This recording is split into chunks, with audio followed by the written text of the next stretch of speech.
अभी तक जिसमें पढ़ चुके थे ऑस्मोटिक प्रेशर और osmosis. Now osmotic pressure is a colligative properties because we know that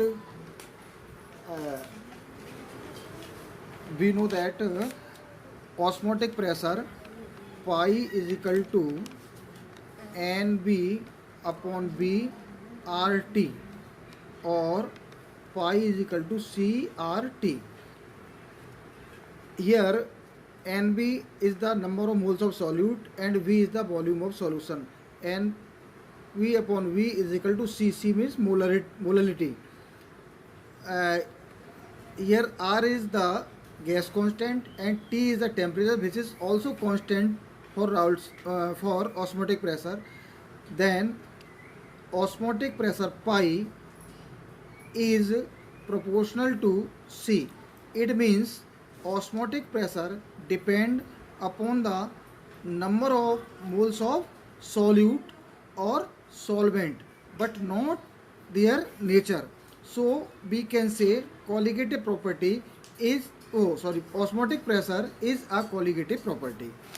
Now molar mass of solute from osmotic pressure pi is equal to N B upon V R T. N B की value put करते हैं W B upon M B into V R T. यहाँ से calculate करते हैं तो M B is equal to W B R T upon pi into B. यहाँ पर जो वी है हमारा V in litre. This method is applicable. Molar mass को कैलकुलेट करने का जो ऑस्मोटिक प्रेशर वाला मेथड है, this method is applicable only for the low osmotic pressure such as protein and polymers. That is only for macromolecules, not for micromolecule, due to high osmotic pressure. जो micromolecules होते हैं उनका osmotic pressure high होता है, इसलिए उनमें ये rule काम नहीं करता. नाउ एबनॉर्मल मोलर मास. एबनॉर्मल मोलर मास, अभी तक हमने जो सॉल्यूशन पढ़े थे वो पढ़े थे नन इलेक्ट्रोलाइट सॉल्यूट के. अगर हमारे पास कोई सॉल्यूशन है जिसमें इलेक्ट्रोलाइट सॉल्यूट घुला हुआ है, जिसमें सॉल्यूट हमारा इलेक्ट्रोलाइट घुला हुआ है, तो इलेक्ट्रोलाइट घुला हुआ है तो सॉल्यूशन के अंदर वो या तो डिसोसिएट होगा या एसोसिएट होगा. तो डिसोसिएट या एसोसिएट होने के कारण उसका जो मॉलिक्यूल्स है उसका मास और जो उसका मोलर मास है उन दोनों में काफ़ी डिफरेंस होगा. देयर आर लार्ज डिफरेंस है, widely difference from the actual molar mass and experimentally measured molar mass. Such substance therefore are said to abnormal molar mass. तो ये जो डिफरेंस वाला मास है इसलिए इसको कहते हैं एबनॉर्मल मोलर मास. और ये होता क्यों है? ड्यू टू एसोसिएशन और dissociation of the solute particles. Now बांट फैक्टर. इस एबनॉर्मल मोलर मास के कारण और एक फैक्टर काम करता है सॉल्यूशन में, इसको बोलते हैं वांट ऑफ फैक्टर. तो वांट ऑफ फैक्टर को आई से रिप्रेजेंट करते हैं, स्मॉल आई से. तो van't Hoff factor is the ratio of the normal molar mass Mn upon observe molar mass MO, यानी I is equal to Mn upon MO. Normal molar mass upon observe molar mass. अगर हम देखें तो normal solution के लिए I की value 1 होती है, यानी I की वैल्यू 1 होगी, इसका मतलब ना डिसोसिएशन हो रहा है ना एसोसिएशन हो रहा है. लेकिन अगर सॉल्यूशन के अंदर एसोसिएशन हो रहा है तो I इज लेस देन 1 होगा, और डिसोसिएशन हो रहा है तो I इज ग्रेटर देन 1 होगा. इस आई को यानी वांट ऑफ फैक्टर को हम कॉलिगेटिव प्रॉपर्टी के द्वारा भी और कैलकुलेट कर सकते हैं. Since we know that colligative property are inversely related to molar mass, so I is equal to observe colligative property upon normal colligative property. Mass में नॉर्मल अपॉन ऑब्जर्व था तो colligative property observe upon normal, क्योंकि ये inversely इससे related है.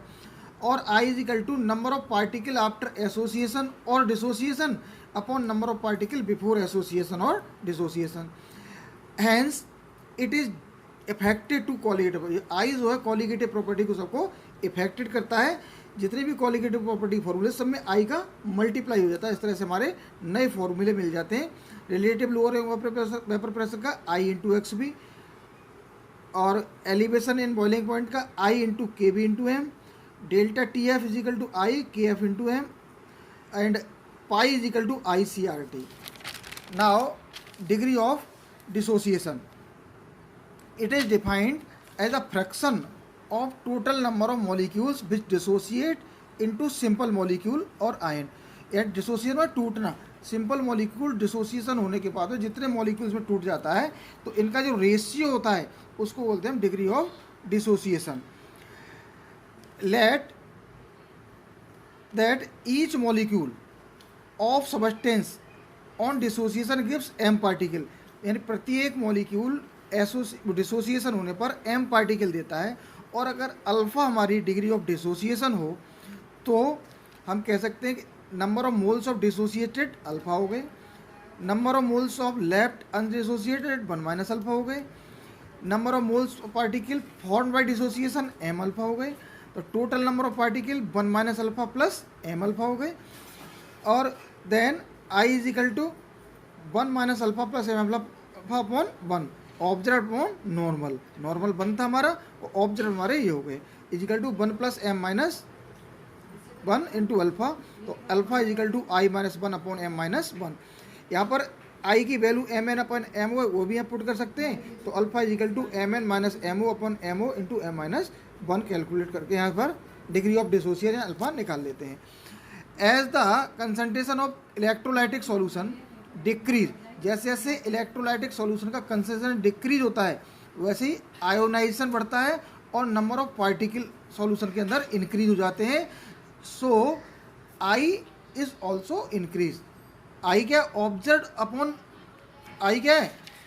Qualitative property कौन सी? Observe upon normal. और हमारी ऑब्जर्व बढ़ रही है, डिसोसिएशन हो रहा है तो बढ़ रहे हैं, ऑब्जर्व पार्टिकल बढ़ रहे हैं। पार्टिकल तो हमारा एक था लेकिन उस क्या किया, एम पार्टिकल दे दिए, इंक्रीज हो गया। तो आई की वैल्यू बढ़ रही है, इसलिए यहाँ पर क्या होगा, वो इसकी नंबर ऑफ पार्टिकल वैल्यू बढ़ रही है, इसलिए आई की वैल्यू बढ़ेगी। And in case of dissociation I is greater than 1।